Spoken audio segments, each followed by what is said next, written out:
Good morning students. Lecture 2 start कर रहे हैं। इससे पहले वाले लेक्चर में हमने जो जो पढ़ा वो इस पीडीएफ में मैं अभी हमने चैप्टर की starting principle of IR spectroscopy, फिर नंबर ऑफ वाइब्रेशंस पढ़े थे, कितने टाइप के होते हैं, स्ट्रेचिंग, बेंडिंग, फिर स्ट्रेचिंग की टाइप पढ़ी थी, सिमेट्रिक, एसिमेट्रिक, ये सब पढ़ा था। ठीक है, हुक्स लॉ क्या प्रेडिक्ट किया था कि कौन सी पॉसिबल फ्रीक्वेंसी हो सकती है किसी एक बॉन्ड के लिए। ठीक है, स्ट्रेचिंग फ्रीक्वेंसी क्या हो सकती है। उसके बाद हमने position and intensity of IR bands, कौन कौन से फैक्टर हैं जो इनको अफेक्ट करते हैं। पोजीशन को अफेक्ट कर रहे थे फोर्स, कांस्टेंट और रिड्यूस्ड मास। और इंटेंसिटी के 2-3 फैक्टर पढ़े थे हमने, concentration of the sample, magnitude of dipole moment change की, डाइपोल मोमेंट कितनी चेंज हो रही है एक पर्टिकुलर बॉन्ड की, ये पढ़ा था। ठीक है, उससे आगे आज हम स्टार्ट कर रहे हैं इस अपने नई वीडियो में। ठीक है, अगले हमारे टॉपिक का नाम है number of fundamental absorption bands, कि कोई भी जो मॉलिक्यूल है उसके अंदर कितने बैंड्स पॉसिबल हैं। ठीक है, हमने आईआर का प्रिंसिपल पढ़ा था। तो आईआर में जो बैंड प्रोड्यूस हो रहे थे वो कैसे प्रोड्यूस हो रहे थे, ट्रांजिशंस किसके बीच में हो रही थी, वाइब्रेशनल एनर्जी लेवल्स के बीच में हो रही थी।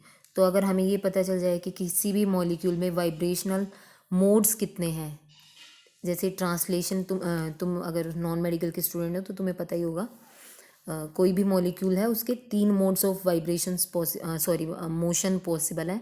ट्रांसलेटरी मोशन वो शो कर सकता है, रोटेटरी एंड वाइब्रेशन मोशन। ठीक है, तो ट्रांसलेटरी जो मोशन होता है वो 3D में अगर इमेजिन करो तो 3 डायरेक्शन होती हैं, तो 3 ट्रांसलेटरी मोशंस पॉसिबल हैं एक मॉलिक्यूल के लिए। रोटेशनल डिपेंड करता है कि तुम्हारा मॉलिक्यूल लीनियर है या नॉन लीनियर है। नॉन लीनियर मॉलिक्यूल्स में 3 रोटेटरी मोड्स होते हैं और लीनियर मॉलिक्यूल में 2 रोटेटरी मोड्स होते हैं।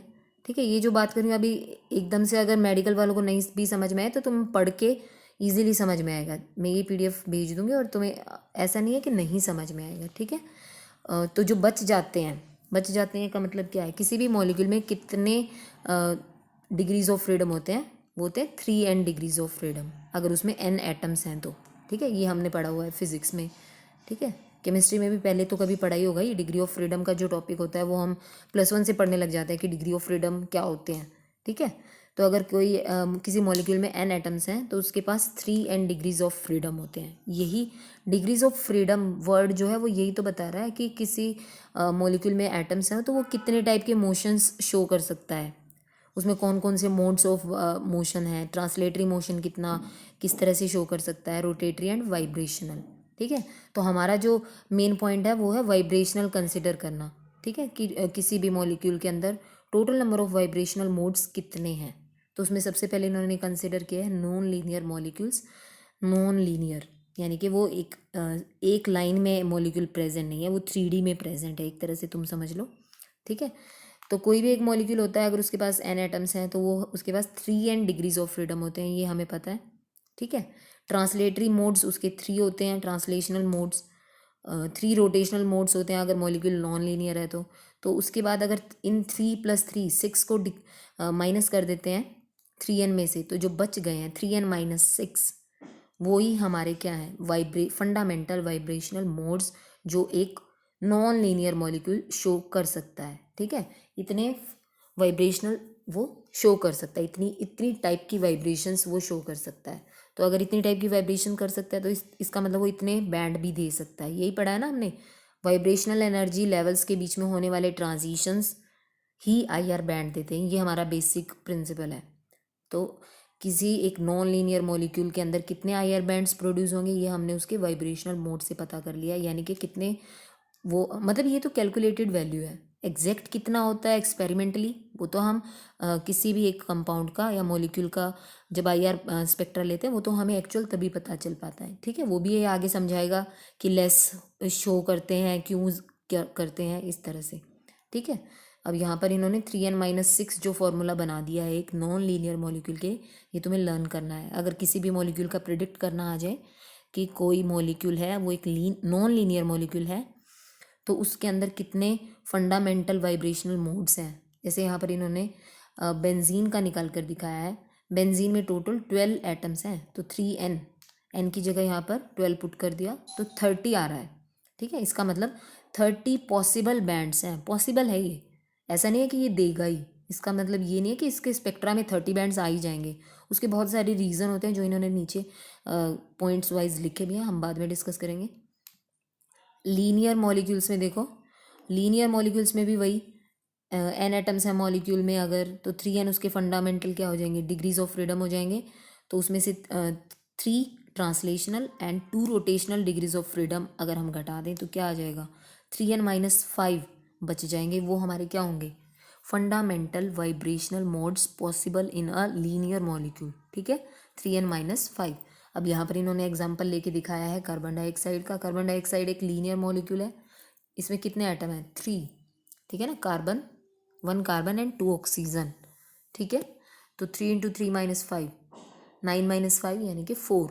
एक तरह से तुम कह सकते हो कार्बन डाइऑक्साइड का अगर हम IR स्पेक्ट्रा लें तो वो 4 तरह के बैंड्स उसके अंदर आएंगे IR के, ठीक है, लेकिन ऐसा एक्चुअल में नहीं होता है। क्यों नहीं होता है, इसके रीज़न ये अब नीचे समझाएगा, ठीक है। प्रिडिक्टेड नंबर हम बता सकते हैं कि इतने आने चाहिए, लेकिन वो आएंगे या नहीं आएंगे वो तो हम एक्सपेरिमेंटली ही बता सकते हैं कि कितने पॉसिबल हैं, ठीक है ना। तो इसमें सबसे पहले रीज़न दे रहा है नीचे, किस चीज़ के रीज़न दे रहा है कि अगर नंबर ऑफ बैंड्स की वैल्यू प्रिडिक्टेड वैल्यू के इक्वल क्यों नहीं आ रही है, मैच नहीं करती है, ठीक है, प्रिडिक्टेड वैल्यू से कभी भी मैच नहीं करती है एक्सपेरिमेंटल वैल्यू। एक्सपेरिमेंटल वैल्यू का मतलब कि इतने बैंड आए हमारे लैब में जब हमने इसका IR स्पेक्ट्रा किया, ठीक है, क्यों नहीं करती, उसका पहला जो रीज़न है वो इन्होंने दिया है, necessary and sufficient condition for a fundamental vibration to appear as a band in IR spectrum is, ये हमने पढ़ा था जब हमने प्रिंसिपल पढ़ा था, वहाँ पर भी पढ़ा था कि जो भी वाइब्रेशन हो रही है उस वाइब्रेशन के होने से बॉन्ड में डाइपोल मोमेंट चेंज होना चाहिए। कोई भी वाइब्रेशन हो रही है उसके उस वाइब्रेशन के होने से डाइपोल मोमेंट चेंज होनी चाहिए उस बॉन्ड की। अगर वो वाइब्रेशन कोई भी डाइपोल मोमेंट में चेंज नहीं ला पा रही है, इसका मतलब उस वाइब्रेशन की वजह से IR स्पेक्ट्रा में कोई बैंड नहीं आएगा, कोई पीक नहीं आएगी, ठीक है। जैसे यहाँ पर इन्होंने एग्जाम्पल इथिलीन का लिया है, ठीक है, नहीं यहाँ पर एग्जाम्पल ले रखा है कार्बन कार्बन डबल बॉन्ड और 4 क्या होंगे कार्बन हाइड्रोजन के बीच में सिंगल बॉन्ड्स। लेकिन अगर सिमेट्रिकल स्ट्रेच करा दिया जाए इस मॉलिक्यूल में तो सिमेट्रिकल स्ट्रेचिंग की वजह से कोई भी बैंड यहाँ पर नहीं आएगा, क्योंकि मॉलिक्यूल में कोई भी डाइपोल मोमेंट नहीं है, डाइपोल मोमेंट 0 है इस मॉलिक्यूल का, ठीक है ना, उसमें कोई हम चेंज ला पा रहे हैं ड्यू टू स्ट्रेचिंग, ठीक है ना, सिमेट्रिक स्ट्रेच कराने पर डाइपोल मोमेंट चेंज नहीं हो रही है, इसलिए उसका कोई IR बैंड भी नहीं आएगा, ठीक है। सेकंड रीज़न जो है यहाँ पर वो है कि हमारा हो सकता है वाइब्रेशन की वजह से जो बैंड आना है वो इतना वीक है, इंटेंसिटी इतनी वीक है कि वो हमें ऑब्जर्व ही नहीं हो रहा है, ठीक है। थर्ड रीज़न यहाँ पर दे रहा है कि वो हमारे बेसिक रीज़न से पास आउट मतलब उसे बाहर एग्जिस्ट करे, फॉल आउट कर जाए आउटसाइड ऑफ द रीज़न। हमने पढ़ा था ना IR का रीज़न कहाँ से कहाँ तक एक्सटेंड करता है, ये माइक्रोमीटर के टर्म्स में इन्होंने यहाँ पर लिखा हुआ है। अगर तुम्हारी कोई वाइब्रेशन है और उसको कराने वाइब्रेशन को कराने के लिए तुम्हें इतनी ज़्यादा एनर्जी प्रोवाइड करानी पड़ रही है कि वो हमारे IR रीज़न से ही बाहर चली गई तो हमारे किसी काम का नहीं है, क्योंकि वो हमारा कोई बैंड ही नहीं देगा फिर, ठीक है ना। फोर्थ पॉइंट में इन्होंने लिखा है कि हो सकता है कि फंडामेंटल वाइब्रेशंस इतनी क्लोज हों कि वो ओवरलैप कर जाएं, ठीक है, इसलिए भी कम हो सकती है वैल्यूज़। और जो फिफ्थ पॉइंट में इन्होंने लिखा है कि फंडामेंटल वाइब्रेशन के साथ साथ हमें कुछ नॉन फंडामेंटल बैंड्स भी मिलते हैं IR स्पेक्ट्रा में। वो कौन कौन सी टाइप के होते हैं अब वो आगे ही समझाएगा। Overtones, difference band, combination bands and Fermi resonance एक टर्म आएगी, ठीक है। वो फर्मी रेजोनेंस 2 नंबर में हमेशा आज तक पूछा गया है क्वेश्चन, अगर तुम थोड़ा सा क्वेश्चन के हिसाब से अभी से तैयारी करो पेपर के हिसाब से, ठीक है। ओवरटोन्स क्या होती हैं, नाम से ही पता चलो कि ओवर ऐसे बैंड्स जो कहाँ मिलते हैं हमें, फंडामेंटल मान लो फंडामेंटल वाइब्रेशन की वजह से जो एक बैंड आया वो एक फ्रीक्वेंसी पर आया म्यू मान लो तुम, तो उसके बाद 2 म्यू 3 म्यू पर एग्जिस्ट होने वाले बैंड्स को हम ओवरटोन्स कहते हैं और इनकी इंटेंसिटी फंडामेंटल बैंड से 100 गुना तक कम होती है। 100 एग्जैक्टली 100 नहीं, मतलब 30 गुना कम हो सकती है, 40 50 60 100 के आसपास तक, ठीक है। यहाँ पर देखो इन्होंने बताया भी आगे, जैसे एरोमेटिक कंपाउंड्स में ऐसा इन्होंने बताया। यहाँ पर देखो इन्होंने लिखा है ऊपर म्यू बार जो लिखा है वो क्या है, वेव नंबर लिखा है। इस वेव नंबर पर एक फंडामेंटल वाइब्रेशन एग्जिस्ट कर रहा था किसी भी मॉलिक्यूल का, तो जो 2 म्यू बार और 3 म्यू बार पर जो बैंड हमें दिखाई देगा वो क्या है, ओवरटोन्स कहलाते हैं। ठीक है, यहाँ पर इन्होंने एग्जांपल एरोमेटिक कंपाउंड्स का दिया है कि वो यूजुअली ये ओवरटोन्स शो करते हैं। ठीक है, कम्बिनेशन बैंड्स में देखो, कम्बिनेशन सेकंड टर्म यहाँ पर क्या है, it is the sum of wave numbers of 2 fundamental vibration. किसी मॉलिक्यूल की 2 फंडामेंटल वाइब्रेशंस मिलके एक तीसरा बैंड दे दें जिसको हम क्या नया नाम देंगे, कम्बिनेशन बैंड। ठीक है ना, यहाँ पर देखो mu combination is equal to μ1 + μ2। ठीक है, म्यू नहीं कहेंगे इसको। अब आ जाते हैं थर्ड, डिफरेंस बैंड्स पे। यहाँ पर भी क्या है, डिफरेंस नाम से ही पता चल रहा है, डिफरेंस ऑफ 2 फंडामेंटल वाइब्रेशंस पर अगर कोई एक बैंड अपीयर हो रहा है तो उसको क्या कहेंगे, डिफरेंस बैंड कहेंगे। ठीक है, मतलब एक कंपाउंड है कोई भी, अगर तुम उसका IR स्पेक्ट्रा ले रहे हो तो उसमें फंडामेंटल वाइब्रेशंस पॉसिबल कितनी है वो हम निकाल सकते हैं। वो निकालने के बाद फिर भी अगर एक्स्ट्रा बैंड्स अवेलेबल हैं तुम्हारे स्पेक्ट्रा में तो वो क्यों आ रहे हैं, उसका रीज़न यहाँ पर ओवरटोन्स, कम्बिनेशन एंड डिफरेंस, इन 3 नाम से इन्होंने यहाँ पर दिया है कि ये एक्स्ट्रा नॉन फंडामेंटल बैंड्स भी एग्जिस्ट कर सकते हैं किसी मॉलिक्यूल के IR स्पेक्ट्रा में। ठीक है, नीचे एक टर्म लिख रखी है फर्मी रेजोनेंस। यहाँ पर फर्मी रेजोनेंस को समझना इंपॉर्टेंट है, कई बार पूछा जा चुका है। यहाँ पर जो मैंने हाईलाइट किया उसको ध्यान से पढ़ो। If the energy of a fundamental vibration lies so close to that of an overtone और a combination so that the transfer of energy occurs from fundamental vibration to overtone vibration. इसका मतलब क्या है, हमने पढ़ा ओवरटोन बैंड्स क्या होते हैं। ओवरटोन बैंड्स जो फंडामेंटल वाइब्रेशन के ट्वाइस, थ्राइस या फिर इससे ज़्यादा उस वैल्यू पर एग्जिस्ट करते हैं, लेकिन उनकी इंटेंसिटी बहुत पुअर होती है। लेकिन फर्मी रेजोनेंस की वजह से क्या होता है, फर्मी रेजोनेंस क्या होता है कि फंडामेंटल जो वाइब्रेशन हो रही है वो अपनी एनर्जी ओवरटोन्स को दे दे। मतलब फर्मी रेजोनेंस, सॉरी क्या कहेंगे, फंडामेंटल वाइब्रेशन और ओवरटोन के बीच में इतना डिफरेंस नहीं है, वो बहुत ही क्लोजली एग्जिस्ट कर रहे हैं, मतलब बहुत ही पास पास है। तो ऐसा होने पर क्या होगा, किसी दूसरे की फंडामेंटल वाइब्रेशन ही पास पास होगी। अब यूं तो तुम यूँ कह दोगे कि न्यू बार और न्यू ओवरटोन की वजह से जो आ रहा है 2 न्यू बार, ठीक है, वो एक दूसरे के पास कैसे हो सकते हैं, उनमें तो डिफरेंस है। लेकिन एक फंडामेंटल वाइब्रेशन का दूसरे के ओवरटोन के साथ क्लोजली अप्रोच करना तो पॉसिबल है ना। ठीक है, मैं क्या कह रही हूँ, मान लो किसी एक मॉलिक्यूल में 4 फंडामेंटल वाइब्रेशंस पॉसिबल हैं, 1 2 3 4। ठीक है, एक की जो फंडामेंटल वाइब्रेशन है वो μ1 है, न्यू 1। ठीक है, और दूसरे की फंडामेंटल वाइब्रेशन है न्यू 2। ठीक है, तो जब फर्स्ट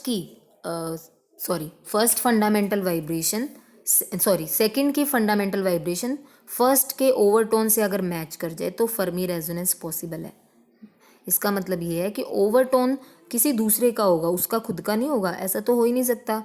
न्यू बार और 2 न्यू बार एक दूसरे के क्लोजली सेम फंडामेंटल वाइब्रेशन के पास पास आ जाए, ऐसा तो नहीं होगा ना। ठीक है, तो जितनी पॉसिबल है उसके अंदर फंडामेंटल वाइब्रेशन तो एक दूसरे की ओवरटोन्स के साथ एक कम्बिनेशन सा शो करते हैं। यहाँ पर जो मैंने हाईलाइटेड पार्ट पढ़ने को कहा था उसमें यही तो है, transfer of energy occurs from one fundamental vibration to overtone vibration of other fundamental vibration. यहाँ पर इन्होंने वन और अदर लिखा नहीं है, लेकिन यहाँ पर ऐसा लिखा होना चाहिए। ठीक है, तो जब ऐसा होता है तो ओवरटोन की जो इंटेंसिटी है वो बहुत बढ़ जाती है। इसका मतलब ओवरटोन बैंड भी हमें फिर शार्प दिखाई देता है, उसकी इंटेंसिटी काफ़ी ज़्यादा हो जाती है। This coupling is known as Fermi resonance. ठीक है, this coupling between fundamental vibration and overtone of other fundamental vibration is called Fermi resonance. ये यहाँ पर इन्होंने इसका एग्जाम्पल एक कंपाउंड दिया है साइक्लोपेंटेनोन में, इसका एग्जाम्पल दिया है, यानी कि कार्बोनिल ग्रुप की स्ट्रेचिंग में ऐसा हमने देखा है। ठीक है, कार्बोनिल ग्रुप को जो बैंड आएगा या बैंड एक पीक आएगी साइक्लोपेंटेनोन में, वो वहाँ पर ओवरटोन भी एक पीक देगा। इसका मतलब यहाँ पर जो एक ही आनी चाहिए थी फंडामेंटल वाइब्रेशन, कार्बन ऑक्सीजन जो डबल बॉन्ड है उसकी स्ट्रेचिंग की वजह से वो एक ना आकर 2 पीक्स दे देता है। वो दो पीक्स क्यों आई है, दूसरी जो पीक आई है वो ओवरटोन है, ओवरटोन, लेकिन उसकी इंटेंसिटी इतनी बढ़ गई है कि वो हमें अब दूसरी पीक की तरह ही नज़र आ रही है।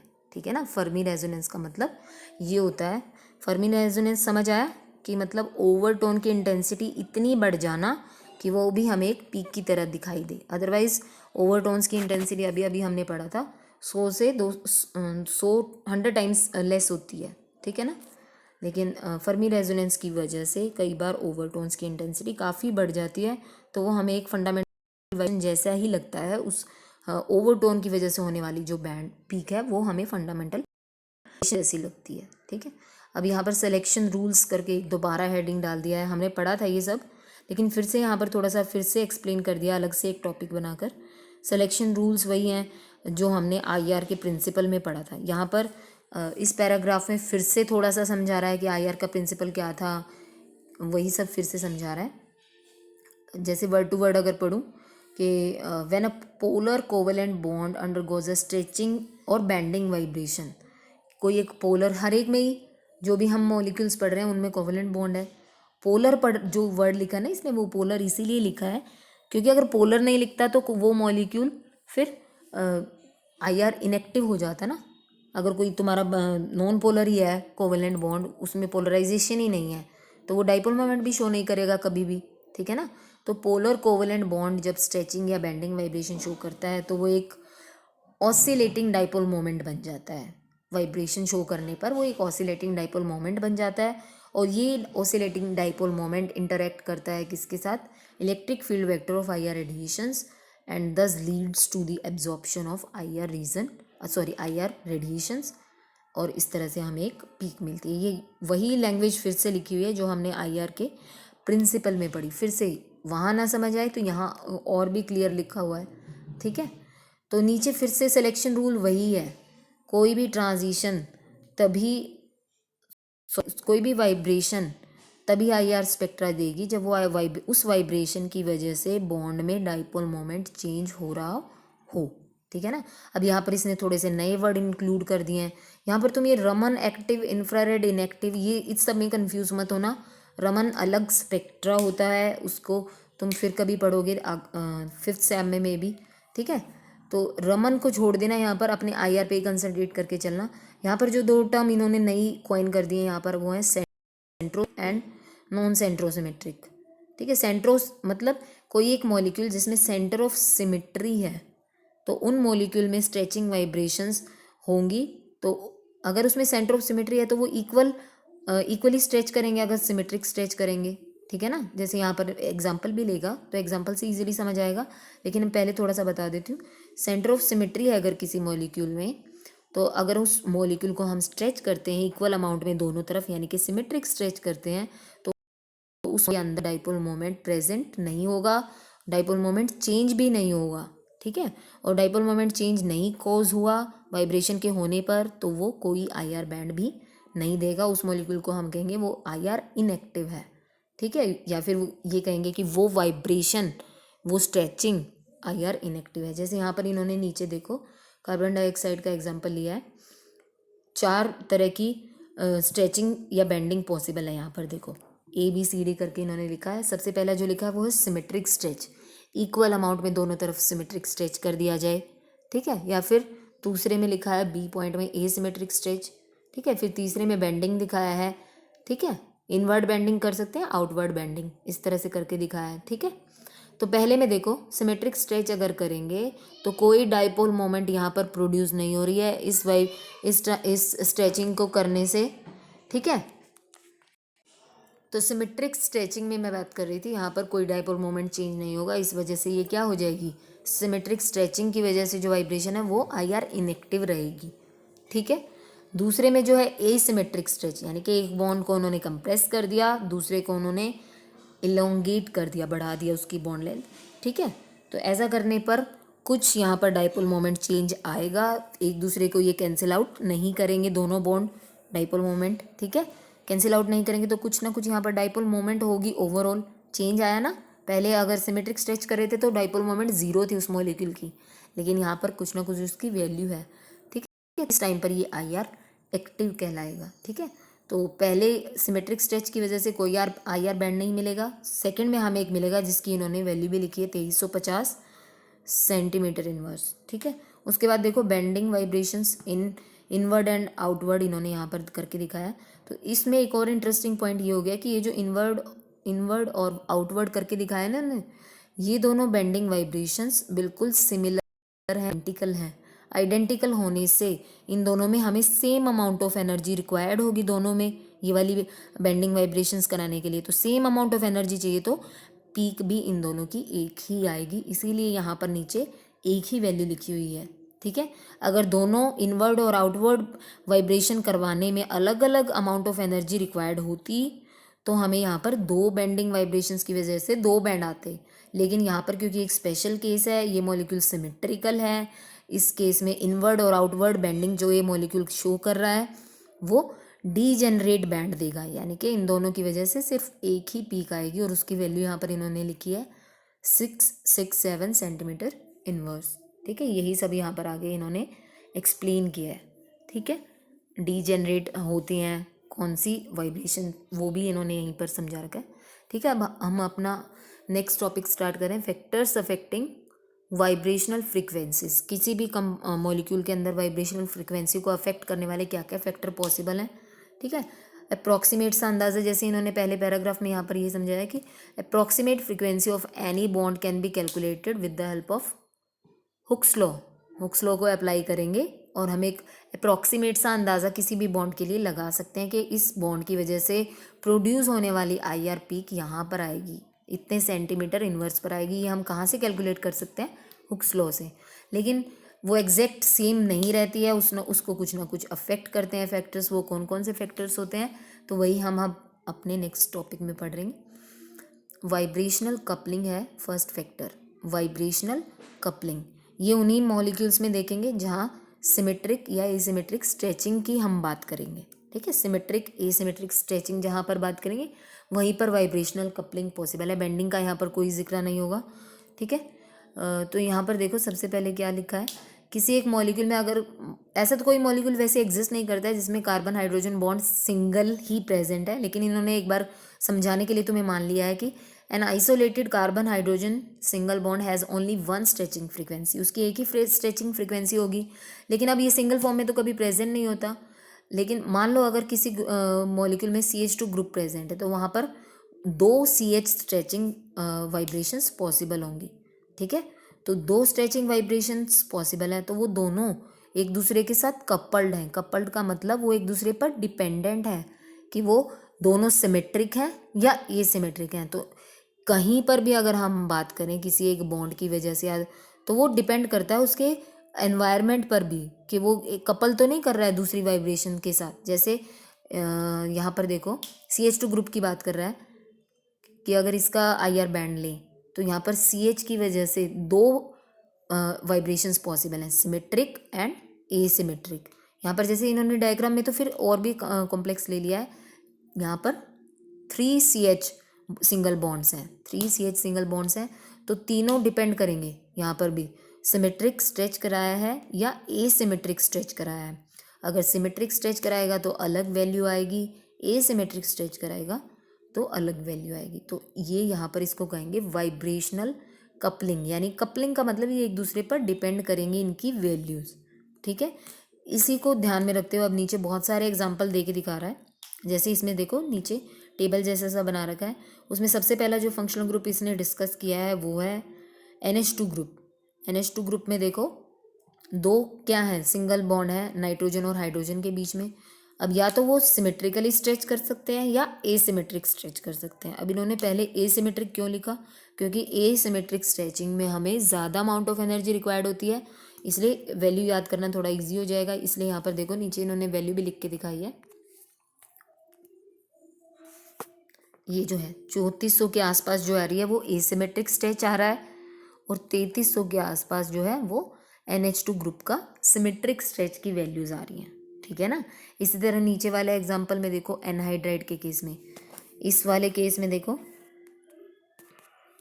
यहाँ पर देखो एक बॉन्ड ऊपर की तरफ इलोंगेट कर रहे हैं, दूसरे बॉन्ड को नीचे की तरफ कॉन्ट्रैक्ट कर रहे हैं, यानी कि ये जो वैल्यू आ रही है ये है एसिमेट्रिक स्ट्रेच की वजह से। ये जो पीक आएगा 1800 सेंटीमीटर इनवर्स के आसपास किसी भी एनहाइड्राइड मॉलिक्यूल में, वो आएगा एसिमेट्रिक स्ट्रेच की वजह से।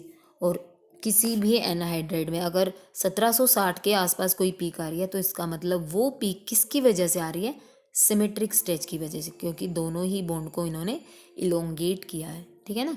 ये बातें तो अब थोड़ा लेक्चर अगर पहले वाला पढ़ के तभी दूसरा पढ़ोगे तभी समझ में आएगा कंटिन्यूटी में।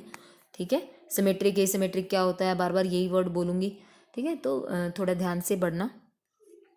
ठीक है। फर्दर और एग्जाम्पल इन्होंने देखो यहाँ पर क्या दिया है, नाइट्रो ग्रुप का दिया है। ठीक है ना।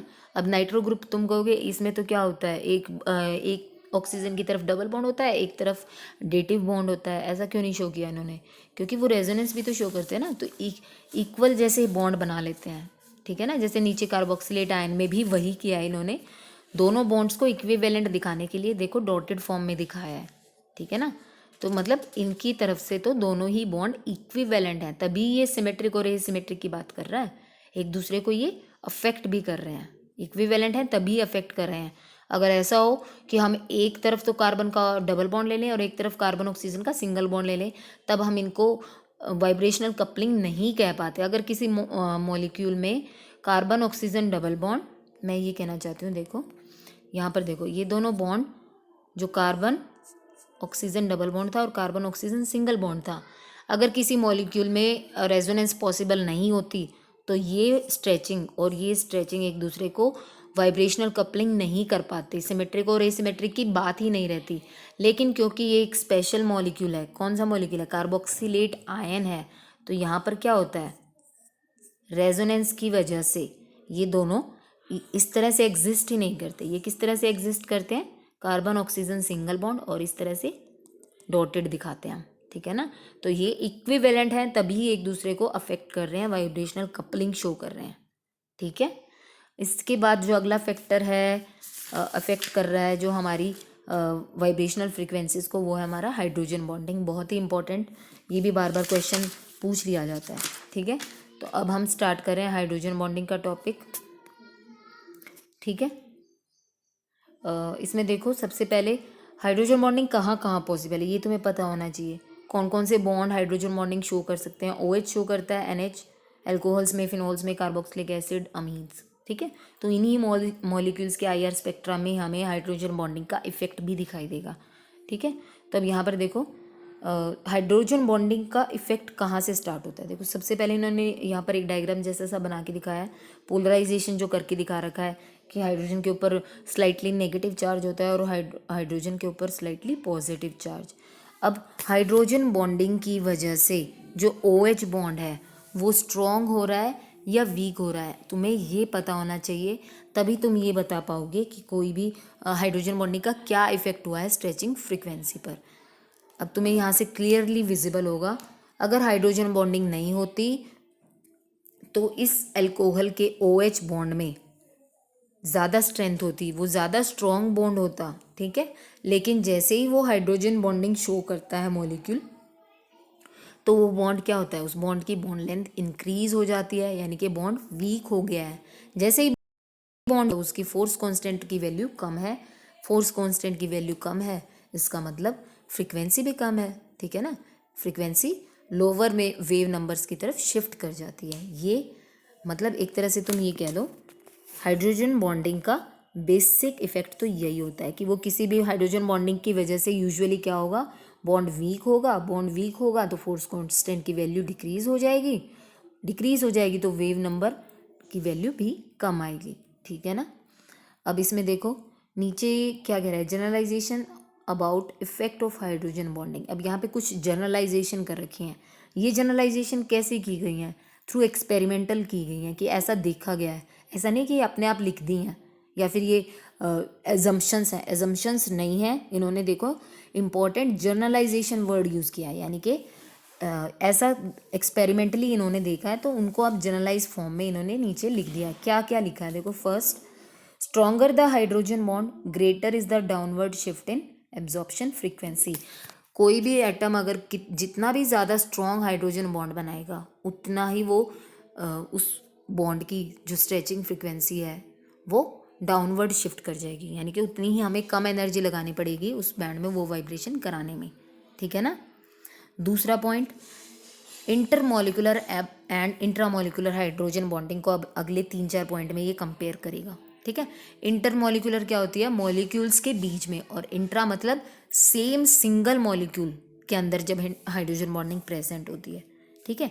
जब जो इंटरमॉलिक्यूलर हाइड्रोजन बॉन्डिंग होती है वो मोर प्रोनाउंस्ड होती है, मतलब वो स्ट्रॉन्ग होती है। ठीक है ना।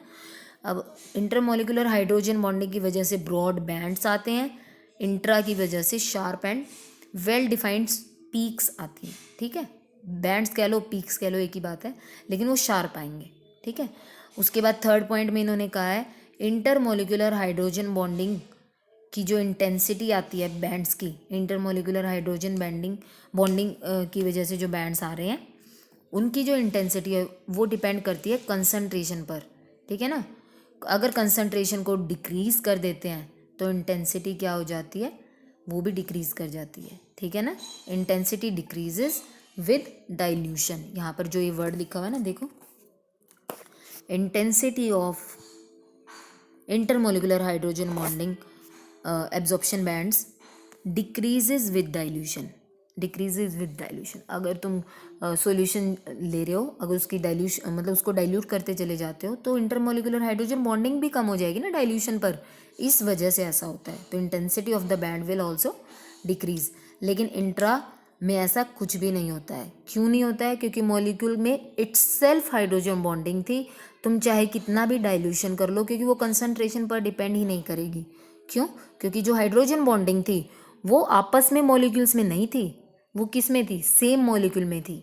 ठीक है ना। तो कंसंट्रेशन का कोई effect intra molecular hydrogen bonding पर नहीं होता है, क्योंकि वो मॉलिक्यूल के अंदर विद इन हो रही है। ठीक है ना। उसके बाद फोर्थ पॉइंट में क्या कह रहा है, the downward shift is more pronounced in intermolecular than the intra.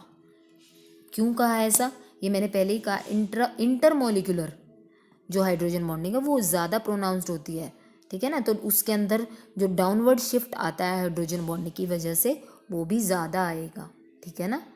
अब यहाँ पर देखो, अब ये जो जनरलाइजेशन पढ़ी है वो अप्लाई करेगा डिफरेंट कंपाउंड्स के ऊपर। जैसे अल्कोहल फिनॉल्स को एक क्लास लेके चलेगा। ठीक है। कार्बोक्सिलिक एसिड को सेकेंड एंड थर्ड, अमीन्स को डिस्कस करेगा। ठीक है। तो अब हम पढ़ रहे हैं अल्कोहल फिनोल्स पर क्या इफेक्ट है बॉन्डिंग का। तो इसमें वैल्यूज़ भी तुम्हें थोड़ी थोड़ी लर्न करनी अब स्टार्ट कर देनी चाहिए। ठीक है। जैसे यहाँ पर इन्होंने सबसे पहले क्या कहा है, अल्कोहल और फिनोल्स 3600 के आसपास, 3600 सेंटीमीटर इनवर्स के आसपास एक बैंड देते हैं। वो किसकी वजह से होता है? फ्री OH इसकी बॉन्ड की वजह से होता है। फ्री OH बॉन्ड जो मॉलिक्यूल्स अल्कोहल और फिनोल्स में प्रेजेंट होता है उसकी वजह से होता है। लेकिन अगर यही OH क्या है, हाइड्रोजन बॉन्डेड है, कोई मॉलिक्यूल हाइड्रोजन बॉन्डेड है या नहीं है ये कैसे पता चलेगा? ठीक है। ये देखो, इसमें नीचे एग्जाम्पल देके समझाएगा। फॉर एग्जाम्पल जो यहाँ पर इन्होंने नीचे लिख रखा है, यहाँ पर देखो, 1-ब्यूटेनॉल क्या है, एक अल्कोहल का एग्जाम्पल ले लिया इन्होंने। अगर इसका हम नॉन पोलर सॉल्वेंट में सॉल्यूशन बना लेते हैं, CCl4 क्या एक नॉन पोलर सॉल्वेंट है, तो कोई हाइड्रोजन बॉन्डिंग पॉसिबल नहीं होगी। तो 1-ब्यूटेनॉल का अगर सॉल्यूशन CCl4 में बनाया है तो उसकी वजह से जो बैंड आ रहा है वो शार्प आ रहा है 3650 के आसपास।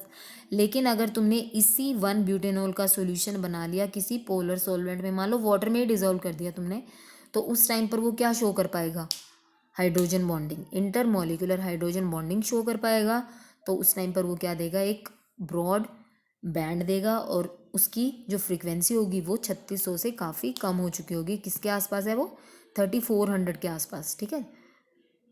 3350 सेंटीमीटर इनवर्स जैसे इन्होंने इस पर्टिकुलर केस में लिखा हुआ है। ठीक है ना। तो हाइड्रोजन बॉन्डिंग की वजह से जो फ्रीक्वेंसी की वैल्यू है वो डिक्रीज होनी है, ये हमने पहले पढ़ा। अब वो केस यहाँ पर अप्लाई करके तुम्हें दिखा रहा है अल्कोहल्स और फिनोल्स पर। ठीक है ना। अब यहाँ पर इंटरमॉलिक्यूलर पढ़ा, वो उसके लिए हमने एग्जाम्पल लिया 1-ब्यूटेनॉल का। अब यहाँ पर इंट्रामॉलिक्यूलर का एग्जाम्पल पढ़ना है, तो इसलिए यहाँ पर दूसरा जो एग्जाम्पल ले रहा है वो ले रहा है इथिलीन ग्लाइकोल। ठीक है। CH2OH ये जो मॉलिक्यूल तुमने पढ़ा होगा, इथिलीन ग्लाइकोल ले रहा है। अब इस इथिलीन ग्लाइकोल के भी 2 स्पेक्ट्रा ये ले सकता है। एक, जब वो कोई CCl4 में ले रहा है, मतलब एक नॉन पोलर सॉल्वेंट में जब उसका सॉल्यूशन बनाता है तो वो मॉलिक्यूल इंट्रामॉलिक्यूलर हाइड्रोजन बॉन्डिंग नहीं शो कर पाएगा। ठीक है। लेकिन अगर इथिलीन ग्लाइकोल का सॉल्यूशन उसने बना दिया किसी, मान लो पोलर सॉल्वेंट में, मान लो वाटर में ही बना दिया, तब ethylene glycol hydrogen bonding show कर सकता है, कौन से वाली, इंट्रामोलिकुलर टाइप, ठीक है ना। यहाँ पर देखो ये जो है यहाँ पर जो उसने शो करके दिखाया है, ये इंट्रामोलिकुलर हाइड्रोजन बॉन्डिंग शो की है। कब? जब अगर हम इथिलीन ग्लाइकोल का सॉल्यूशन बना लेते हैं किसी पोलर सॉल्वेंट में। तो यहाँ पर भी देखो दो वैल्यूज़ यहाँ पर इन्होंने शो करी हैं। 3644 के आसपास एक बैंड आ रहा है और 3612 के आसपास। ऐसा क्यों हो रहा है? 3644, अब ये तो एक पर्टिकुलर केस हो गया इथिलीन ग्लाइकोल, क्योंकि ये मॉलिक्यूल में देखो क्या है, कॉन्फर्मेशंस पॉसिबल है। कॉन्फर्मेशंस क्या होते हैं ये तुमने पढ़ा होगा बीएससी 1 में। कॉन्फर्मेशनल आइसोमर्स हैं यहाँ पर, एंटी गॉश और फुली एक्लिप्स्ड पढ़ते हो, पार्शली एक्लिप्स्ड, इस तरह से पढ़ते हो ना। तो ये जो फॉर्म है देखो ये एंटी है। यहाँ पर जो हाइड्रोक्सिल ग्रुप्स हैं एक दूसरे के बिल्कुल एंटी में प्रेजेंट है, एक दूसरे के अपोजिट प्रेजेंट है। तो तुम्हारे हिसाब से तो मोस्ट फेवरेबल पोजीशन यही होनी चाहिए कि OH दोनों यहाँ पर प्रेजेंट रहें, क्योंकि एक दूसरे से बहुत दूर हैं और एक दूसरे को इंटरेक्शन नहीं कर रहे हैं, मतलब क्या कहेंगे इसको, स्टीयरिक हिंड्रेंस नहीं कर रहे हैं। लेकिन देखा क्या गया, जस्ट रिवर्स, कि गॉश जो है यहाँ पर गॉश वो सबसे ज़्यादा स्टेबल फॉर्म है इथिलीन ग्लाइकोल की। क्यों? क्योंकि इस केस में जो OH है वो आपस में एक दूसरे के साथ एक हाइड्रोजन बॉन्ड बना लेते हैं। बॉन्ड बनाने की वजह से वो मॉलिक्यूल स्टेबल हो गया है, ठीक है ना। यहाँ पर देखो नीचे मैंने ये जो लाइन लिख रखी है वो यही दिखा रही है। Instability due to steric factors is compensated by the stability gained through hydrogen bonding। Gosh जो फॉर्म है वो ज़्यादा स्टेबल है। इसमें इस फॉर्म में इसका मतलब क्या है, तुम्हारा जो इथिलीन ग्लाइकोल है, अगर कंसंट्रेशन की बात करें, देखो यहाँ पर ये जो एरो मार्क भी बना रखा है वो यही दिखा रहा है कि गॉश फॉर्म की कंसंट्रेशन ज़्यादा है एंटी के बजाय। एंटी की फॉर्म में कम मॉलिक्यूल प्रेजेंट है, गॉश में ज़्यादा प्रेजेंट है। तो हाइड्रोजन बॉन्डिंग यहाँ पर ये जो शो कर रहा है, हाइड्रोजन बॉन्डिंग की वजह से 3612 पर एक पीक आ रही है, वो इस गॉश फॉर्म की वजह से आ रही है, ये जो दिख रखा है इन्होंने, ठीक है ना। और कुछ पार्ट तो ये भी प्रेजेंट है ना, मॉलिक्यूल दो फॉर्म्स में प्रेजेंट है, तो 3644 जो आ रही है वैल्यू वो इस वजह से आ रही है। इसका मतलब ethylene glycol CCl4 non polar solvent में भी दो बैंड दे रहा है हाइड्रोजन बॉन्ड, ठीक है, सॉरी क्या कहेंगे, दो पीक्स दे रहा है, ठीक है। क्यों दे रहा है? रोटेशन की वजह से, क्योंकि ये कॉन्फर्मेशनल आइसोमर्स बना सकता है ये मॉलिक्यूल, ठीक है ना। रोटेशन अराउंड सिंगल बॉन्ड यहाँ पर पॉसिबल है, ये तुमने पढ़ा हुआ स्टीरियो केमिस्ट्री में, ठीक है ना। इसके बाद देखो कार्बोक्सिलिक एसिड्स में भी सेम केस चलेगा, लेकिन यहाँ पर वैल्यूज़ डिफर कर जाती हैं। अब यहाँ पर जो मेन पॉइंट, टॉकिंग पॉइंट है वो ये है कि यहाँ पर जो जिस स्ट्रेचिंग फ्रीक्वेंसी की बात करेंगे वो होगा carbon oxygen double bond stretching vibration, ठीक है ना। अगर तुम्हारा कार्बोक्सिलिक एसिड फ्री है, कोई हाइड्रोजन बॉन्डिंग वो शो नहीं कर रहा है, तो उसमें CO बॉन्ड की वजह से, कार्बन ऑक्सीजन डबल बॉन्ड की वजह से जो पीक आनी चाहिए वो 1760 के आसपास आती है।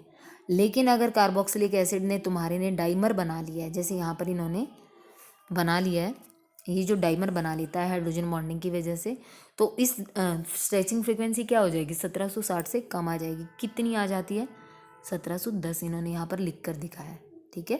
1710 लोअर हो जाती है ना हाइड्रोजन बॉन्डिंग की वजह से। कार्बन ऑक्सीजन स्ट्रेचिंग वाइब्रेशन जो 1760 पर आ रही थी पीक, अब हमें 1710 पर मिलेगी। किसकी वजह से? हाइड्रोजन बॉन्डिंग की वजह से।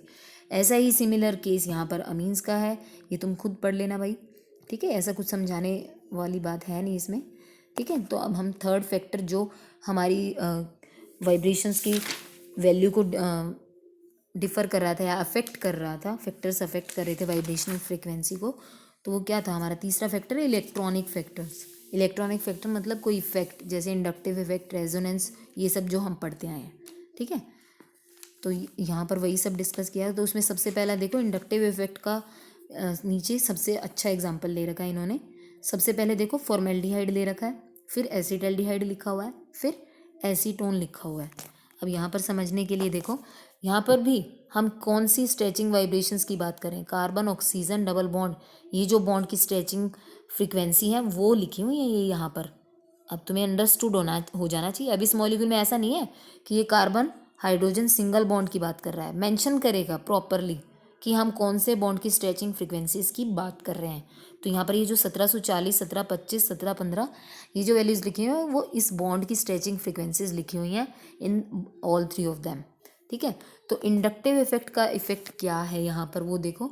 जैसे फॉर्मेल्डिहाइड में कोई इलेक्ट्रॉन रिलीजिंग ग्रुप नहीं है, एसीटैल्डिहाइड में एक CH3 ग्रुप है, एसीटोन में 2 CH3 ग्रुप हैं। CH3 ग्रुप्स क्या होते हैं, इलेक्ट्रॉन रिलीजिंग होते हैं, वो इलेक्ट्रॉन प्रोवाइड कराते हैं, ठीक है ना, through inductive effect.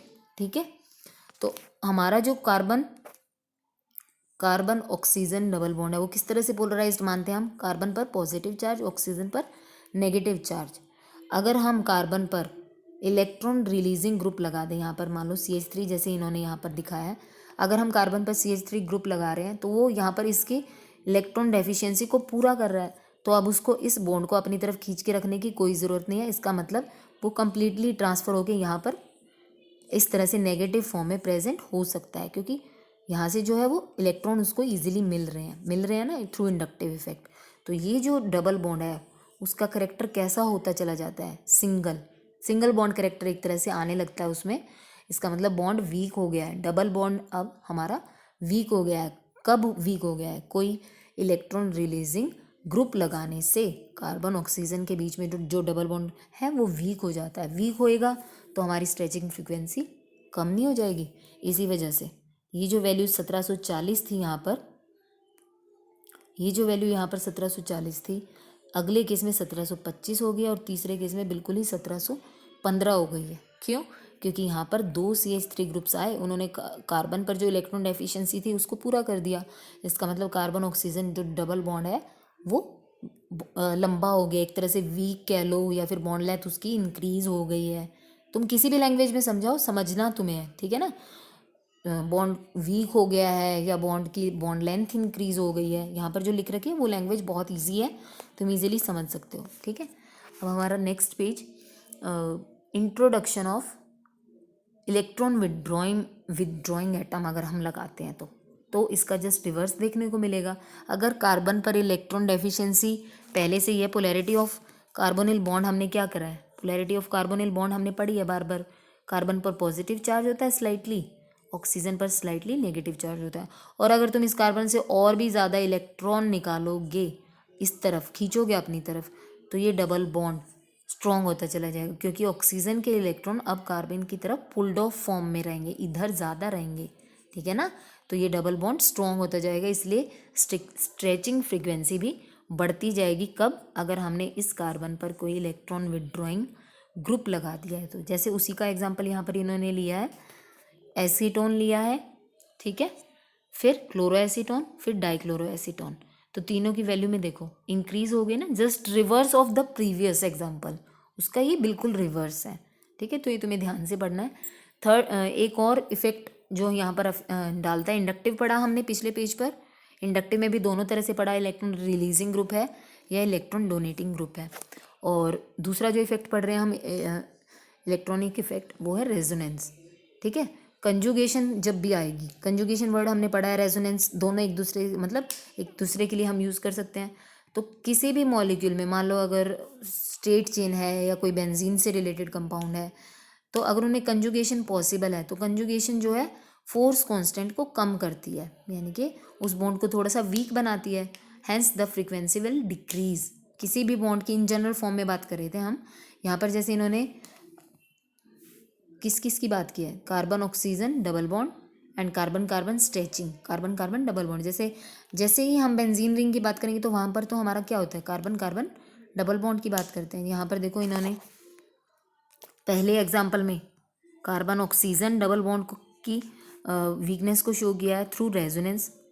Single bond character आता हुआ दिखाई नहीं दे रहा, जैसे ही ऑक्सीजन की तरफ जाएंगे इलेक्ट्रॉन डेंसिटी जैसे ही ऑक्सीजन की तरफ शिफ्ट होगी ये बॉन्ड वीक हो जाएगा, उसका फोर्स कांस्टेंट कम हो जाएगा। फोर्स कांस्टेंट कम हुआ तो according to Hooke's law frequency भी कम हो जाएगी, ठीक है ना। जैसे यहाँ पर इन्होंने देखो 1725 से और 1690 पर आ जाती है पीक, ठीक है ना, इस रेजोनेंस की वजह से। इसी तरह दूसरे एग्जाम्पल लिए हैं यहाँ पर बेंजेल्डिहाइड और एसीटोफिनॉन। बेंजेल्डिहाइड ये किससे कंपेयर कर रहा है, किससे कम, 1740 जो वैल्यू लिखी है वो इन जनरल वैल्यू लिखी है कार्बोनिल ग्रुप के लिए, ठीक है ना। और अगर बेंज़ेल्डिहाइड की बात करें तो वहाँ पर जो कार्बोनिल CO की वजह से जो पीक आनी चाहिए थी 1740 पर, वो बेंज़ेल्डिहाइड में 1700 पर आती है। इसी तरह जो पीक 1725 पर आनी चाहिए, क्योंकि ये कीटोन है, ठीक है, 1725 पर आनी चाहिए कीटोन्स की वैल्यू इन जनरल, लेकिन एसिटोफिनोन में वो क्या हो गई है, 1690 तक चली गई है। क्यों? रेजोनेंस की वजह से, ठीक है ना। अब नीचे देखो, ये जो टेबल जैसा सा इन्होंने बना रखा है, ये तुम्हें लर्न करना है, ठीक है। ये बेसिक, ये कभी चेंज नहीं होंगे। इन जनरल वैल्यूज़ हैं, ये जनरलाइज करके लिख दी हैं कि अमाइड की इसके आसपास पीक आती है, कार्बोक्सिलिक एसिड की 1710, कीटोन की 1715, एल्डिहाइड की 1725, 35, इस तरह से इंक्रीजिंग ऑर्डर में तुम्हें लेफ़्ट टू राइट लर्न करना है, राइट टू लेफ़्ट लर्न करना है, ठीक है ना। तो आज के लिए इतना ही, नेक्स्ट वीडियो में करेंगे बाकी।